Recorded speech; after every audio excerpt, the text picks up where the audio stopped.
The black card hit the oak conference table with a sound I will never forget. Not a loud sound, actually almost gentle, like a whisper. My husband, Garrett, slid it across toward me with 2 fingers, the way you'd push a chess piece to claim the board, and said, 90 million, everything you'd ever need. Just sign. I looked at that card. Then I looked at him. Then I looked at the woman sitting 2 chairs to his left, Petra, his secretary of 4 years, with her hands folded neatly in her lap and her eyes fixed carefully on the window behind my head. And I understood, in a single, cold second, that this moment had been rehearsed, probably more than once. I signed. What happened in the weeks after that, the invitations that went unanswered, the phone call from a panicking assistant, the 6 departments that filed to quit simultaneously, while Garrett stood frozen in the middle of his own lobby, none of that is where this story starts. This story starts in a Rotary camp town at the edge of the northern wilderness, with a sewing machine humming in a converted trailer, and a 20-year marriage that looked like stability from the outside and felt, from the inside, like slowly running out of air. The town was called Dunmore Creek. Not a town, really, more of a compound, a cluster of prefab housing blocks, a commissary, a medical station, and a rec hall that doubled as a church on Sunday mornings. The energy company had built it in the late 90s to support the pipeline maintenance crews, and by the time I arrived there as a 20-year-old bride in early September, it already had the worn, permanent feel of a place that had given up pretending to be temporary. The birches around the perimeter had turned gold almost overnight that first autumn. I remember thinking they were the most beautiful thing I'd ever seen. I didn't know yet that up here the gold lasts about 9 days before the cold takes it. I came to Dunmore Creek because Garrett Alcott asked me to marry him, and Garrett Alcott worked for the energy company, and the energy company required its senior field supervisors to be on site for 10 months out of every 12. I was a seamstress. I had a certificate from a vocational program in Billings, Montana, a second-hand Bernina sewing machine, and enough ambition to believe I could build something real even from the edge of a logging road. So I set up a small alterations and custom work business out of the extra bedroom of our prefab unit, and I told myself the isolation was temporary. That was 20 years ago. By the time the golden autumn I want to tell you about arrived, the one that changed everything, I was 39 years old, and my business had grown in the only direction available to it in a Rotary camp, sideways. I sewed work uniforms with reinforced seams for the crews. I repaired parkas and cold weather gear. I made curtains for the housing blocks when the company finally decided to let workers personalize their spaces. I did custom orders by mail, wedding dresses, baptism gowns, quilts, shipping boxes from the Dunmore Creek Post Depot twice a week. I was good at what I did. I was not rich from it. And that, I would eventually understand, was not an accident.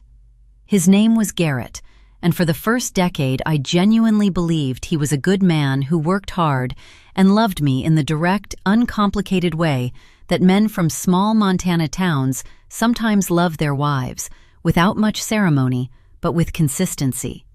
He came home for dinner when he could. He remembered my birthday. He never raised his voice. What he also never did, I would realize only in retrospect, was allow me to accumulate anything of my own. It started small. So small I didn't recognize it as a pattern for years. The joint checking account was simpler, he said, when we first got married. His salary went in. My income from sewing went in. He managed the bills because he was better with numbers. I didn't argue. I trusted him. When I mentioned, around year 4, that I wanted to open a separate savings account, just something to put aside money for equipment upgrades, he got quiet in that particular way of his, not angry, just wounded, and said, "I didn't realize you were thinking of your income as separate from ours." I felt ashamed. I dropped the subject. Around year 7, I started noticing that my sewing income, which by then was bringing in roughly $2,400 a month, seemed to vanish into the household budget without a trace. Not that we were living extravagantly. We weren't. The prefab housing was provided by the company. We didn't have car payments because there was nowhere to drive. I asked Garrett once where my earnings were actually going, and he showed me a spreadsheet: groceries, utilities overage, a loan repayment I hadn't known about. "I'll explain it all properly when I have time," he said. He never did.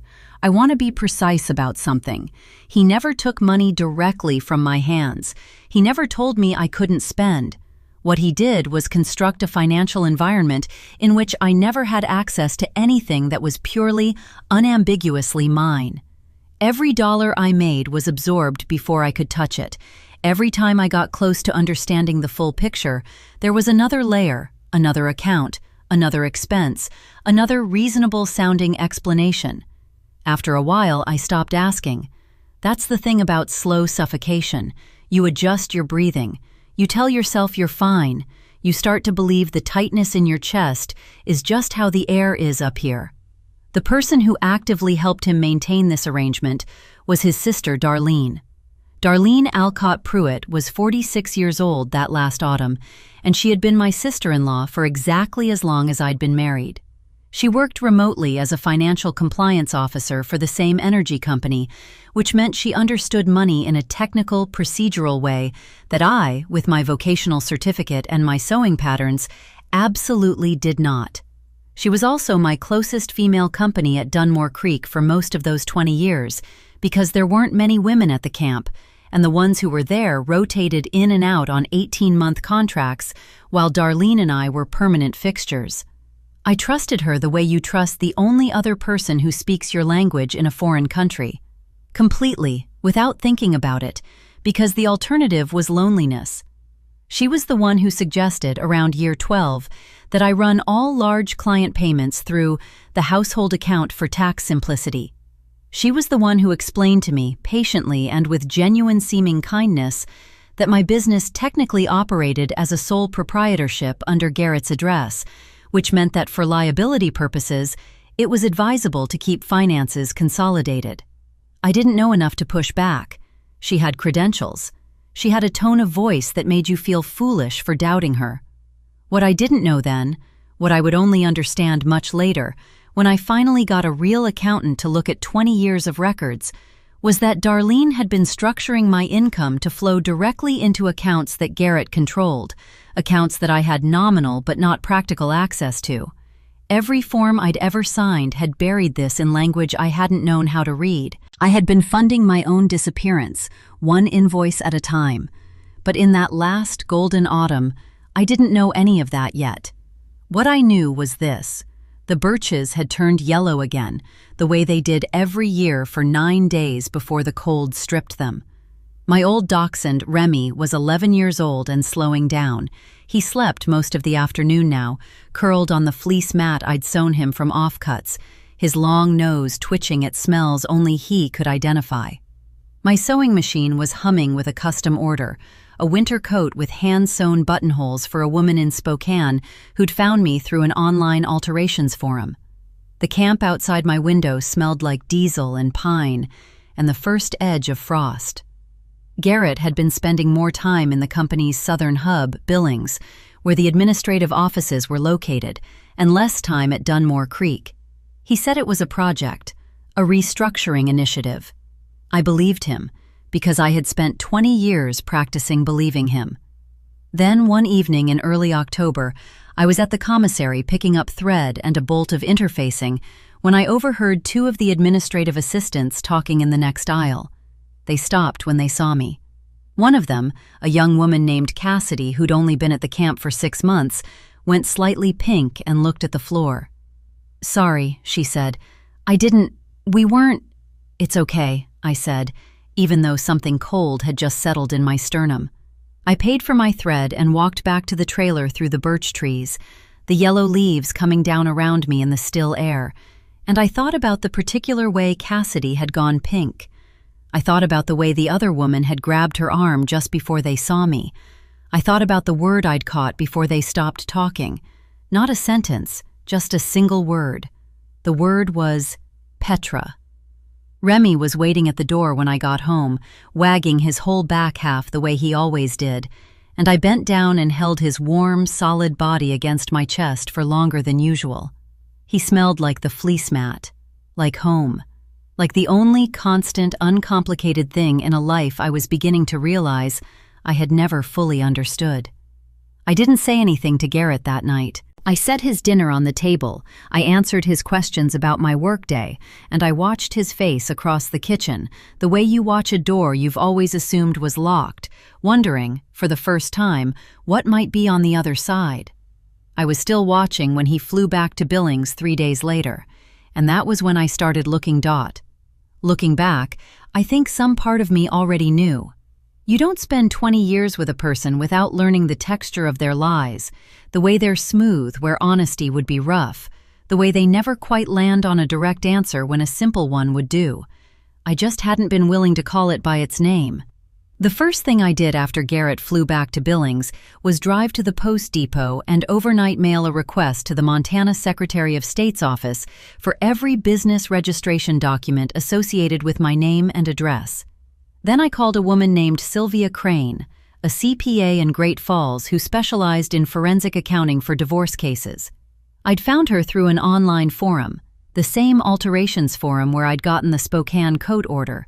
She had a quiet, methodical voice, and she didn't seem surprised by anything I told her. "How long has he been managing the accounts?" she asked. 20 years, I said. There was a brief pause. "Okay," she said, "send me everything you have. Every tax return, every bank statement, every form you remember signing, even if you think it's irrelevant." I spent 4 days pulling together what I could access from our shared drive and the filing cabinet in the spare bedroom, the one I'd always been told held household records. What I found there, organized in Garrett's neat handwriting on labeled folders, told a story I hadn't been allowed to read while I was living inside it. There were accounts I hadn't known existed, transfers dated to years when I'd been asking why my equipment fund kept coming up empty, a series of LLCs registered in Garrett's name alone that appeared to have received income streams originating from my custom order invoices, rerouted through the household account, and then out again before I ever saw a balance. Darlene's fingerprints were on the structure of it. Sylvia confirmed that 2 weeks later, on a Tuesday morning, in the flat and careful tone of someone delivering a diagnosis. "This isn't accidental," Sylvia said. "This is deliberate, and it's been maintained deliberately." The compliance architecture, the way the sole proprietorship was structured, the timing of the transfers, someone who understands financial regulation built this. It didn't happen by itself. "His sister," I said. "She's a financial compliance officer." Another pause, longer this time. "That's useful information," she said. By then it was late November, and the birches at Dunmore Creek had been stripped bare for 6 weeks. Garrett had come back twice since October, each time for less than a week, each time with the distracted, slightly impatient energy of a man whose attention has already moved to the next room. I watched him across the dinner table, and I kept my face perfectly neutral, because I had learned something important in those 4 weeks of pulling records. I was not ready. Not yet.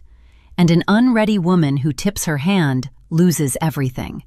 The call about Petra came from Cassidy, the young administrative assistant who'd gone pink in the commissary aisle.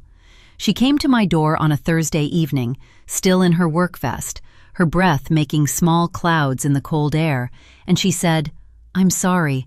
I've been trying to figure out whether to say something for weeks, and I think you deserve to know." She told me what she knew. Garrett and Petra had been together for at least 2 years. The Billings office knew. Some of the senior staff had been instructed not to discuss it with anyone at the Dunmore Creek site. Petra had apparently told someone in HR that she and Garrett were planning to marry as soon as the situation at home was resolved. She said the phrase, "situation at home," like she was quoting it directly, and I believed her, because it sounded exactly like something Garrett would say.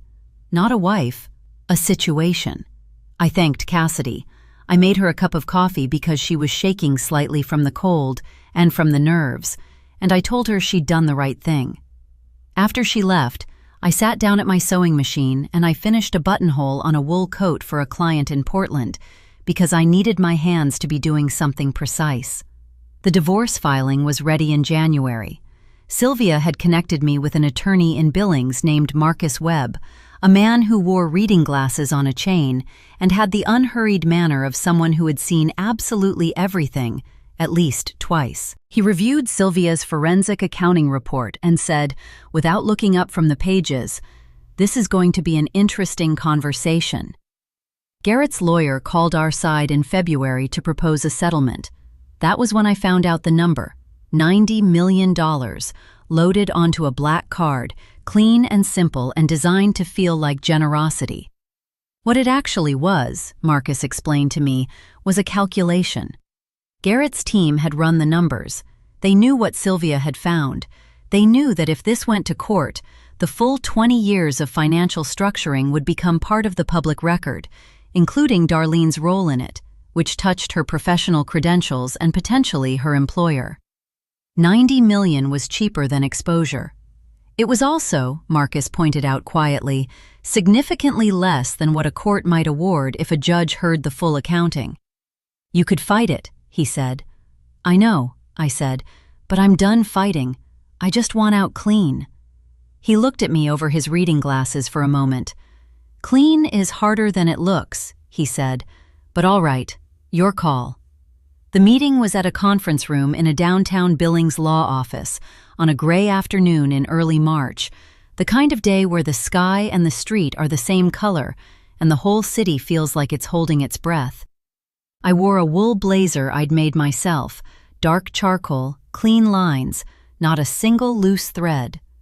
I'd been finishing it in pieces over the previous 3 weeks, and I'd sewn the lining by hand, which I almost never did anymore. It wasn't for Garrett, it was for me. He slid the black card across the table with 2 fingers, said his line about $90 million and just signing, and I looked at Petra sitting 2 chairs away, hands folded, eyes fixed carefully on the window behind my head. I picked up the pen. "One thing first," I said. I kept my voice completely level. "Darlene should know that Sylvia Crane's full forensic report has already been forwarded to the Montana Financial Institutions Division, along with documentation of the LLC structure and the transfer records. That's a separate proceeding. The settlement doesn't touch it." Garrett's expression didn't change for about 3 seconds. Then something shifted behind his eyes.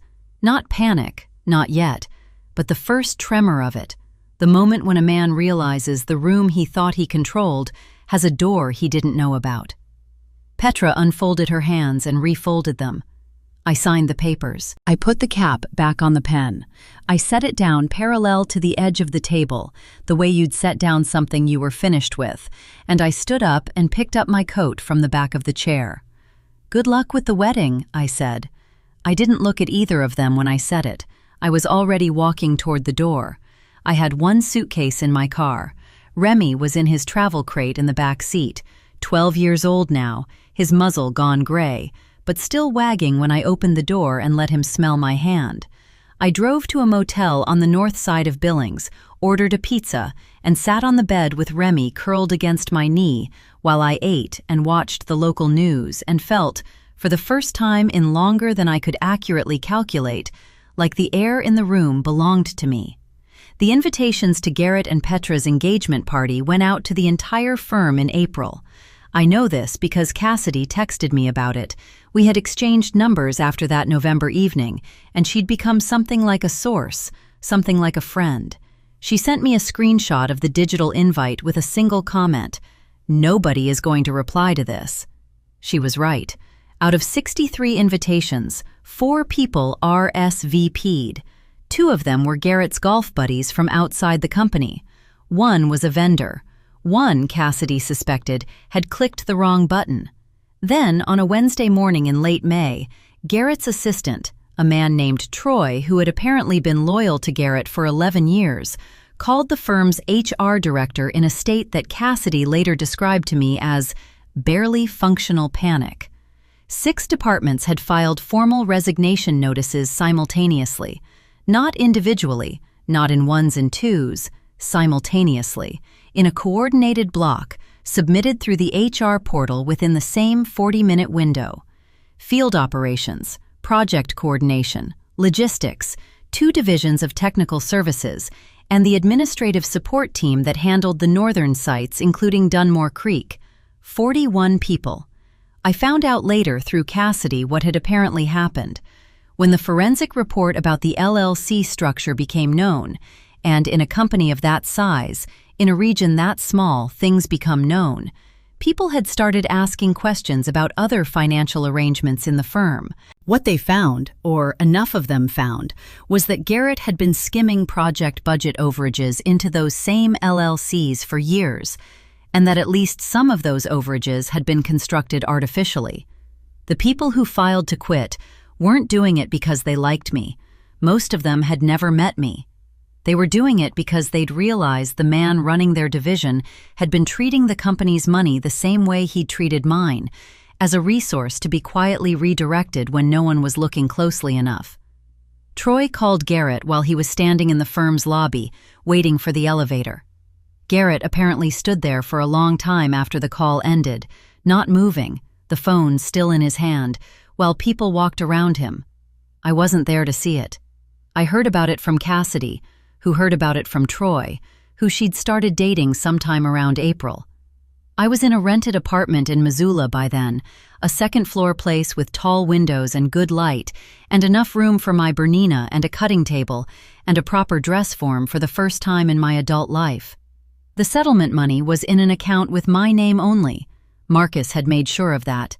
Sylvia had made sure of that. I had made sure of that. Darlene's professional license was suspended pending investigation by early summer. I didn't call her. I didn't send a message. There was nothing I needed to say to her that the paperwork hadn't already said more precisely. Remy made it to August. He went quietly on a Sunday afternoon, on the fleece mat I'd sewn him years ago from offcuts, in a patch of sun on the apartment floor. I held him the whole time. He was 13 years old, and he had been the most consistent thing in 20 years of a life I was only now beginning to understand the full shape of, and losing him hurt in a way that was clean and honest and entirely without complication, which is more than I could say for most of the grief I'd carried out of Dunmore Creek. I named the new business myself, not under anyone else's address, not routed through anyone else's account, not structured for anyone else's convenience. My name on the LLC, my signature on the registration, my accountant on retainer. I launched it in September, 3 weeks after Remy died, because the work had always been mine, and it was time the paperwork said so. The first order I fulfilled under the new name was a winter coat, heavy wool, hand-sewn buttonholes, charcoal gray, for a woman in Spokane who'd been waiting patiently and who wrote in her order notes that she'd heard I was back and she was glad. I finished the last buttonhole on a Tuesday evening, with the windows open and the September air coming in cool and clean off the Clark Fork River, carrying the smell of water and cottonwood and the first suggestion of autumn. Not 9 days of gold before the cold strips it bare. Just the beginning of the season, with all of it still ahead. I put the coat in a shipping box, and I sealed it, and I wrote the address in my own handwriting, and I thought, this is mine. Every stitch of it, every dollar it earns, every choice about where it goes next. I had spent 20 years learning how to breathe in a room where the air was being slowly taken. It turns out, once you get out of that room, breathing is the easiest thing in the world.